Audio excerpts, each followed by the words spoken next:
Dos miembros de la Unión Europea, las dos mayores economías del bloque, están enfrentando sendos desafíos políticos y económicos. Le estoy hablando de Alemania y de Francia.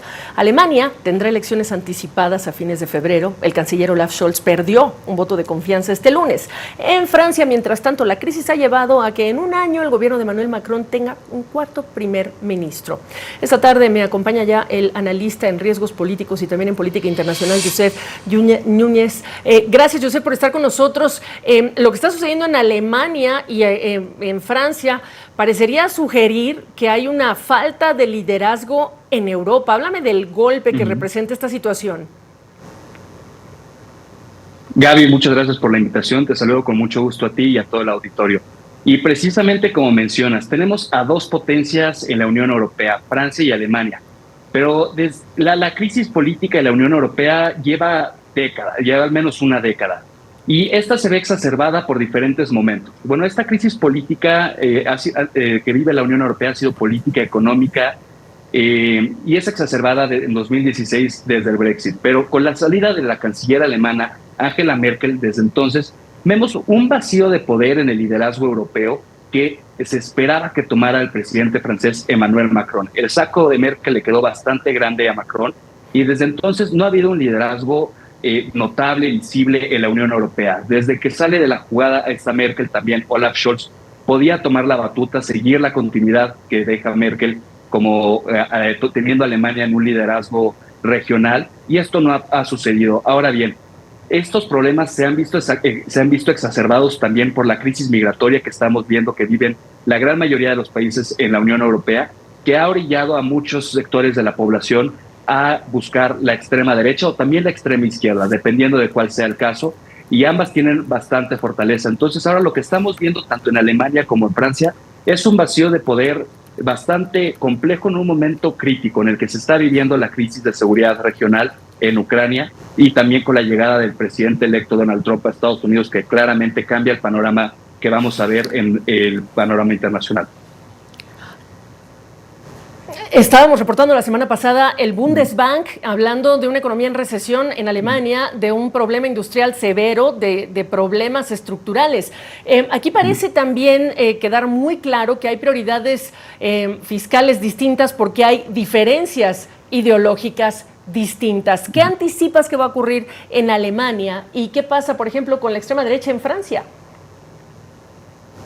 Bueno, en Alemania tienen un mes, básicamente, poco más de un mes para poder resolver esta crisis política. Lo que tenemos que esperar es que los diferentes partidos políticos formen alianzas para poder tener un nuevo canciller. Entonces, dentro de estas nuevas alianzas vamos a ver movimientos que vayan a buscar llegar a un candidato de consenso entre las diferentes ideologías.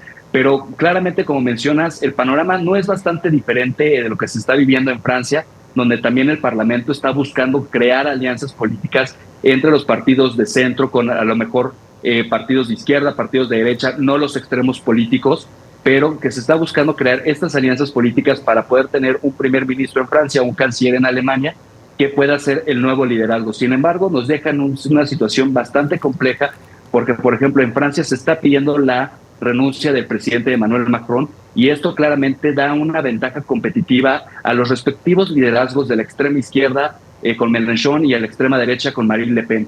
Entonces, de cara a las siguientes elecciones que se van a vivir en Francia y en Alemania, podemos esperar que los respectivos partidos de extremos ideológicos vayan a tener un avance, como lo hemos visto en los últimos años.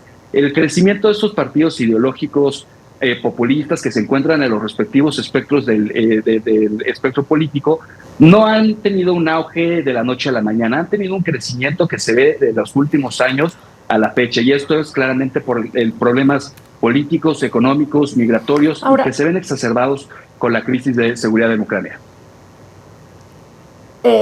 Yo te pediría que agreguemos el tema económico a profundidad, porque hablemos del anuncio de Volkswagen, por ejemplo, un tremendo ejemplo de una compañía que perdió un poco la brújula en relación con la competencia china, un país, Alemania, que está hablando de industrializar, cuando este año también sale este documento importante sobre los problemas estructurales que tienen ambas economías. Entonces, esto tiene profunda raíz en el tema de esas prioridades ideológicas y si hay dinero o no para financiarlas.